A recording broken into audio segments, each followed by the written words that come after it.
আসসালামু আলাইকুম। আমি আছি এখন আমাদের আব্দুল্লাহ হাট বাজারে।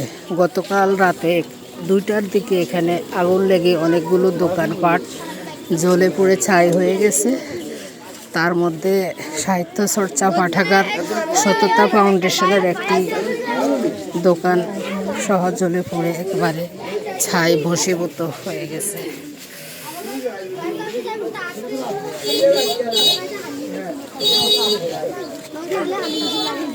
দেখি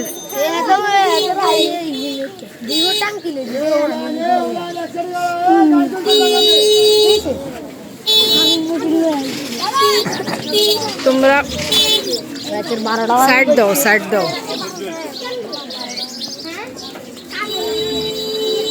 যে সাহিত্য চর্চা পাঠাগার সততা ফাউন্ডেশন সবগুলো বই জ্বলে পুড়ে একেবারে ছাই হয়ে গেছে।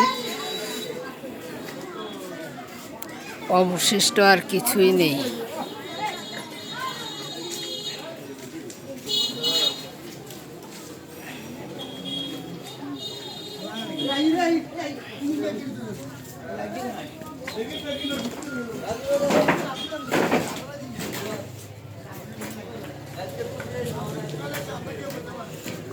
এখনো আগুন পুরোপুরি নেবে নেই, বইগুলো থেকে এখনো ধোঁয়া উঠছে, দেখেন।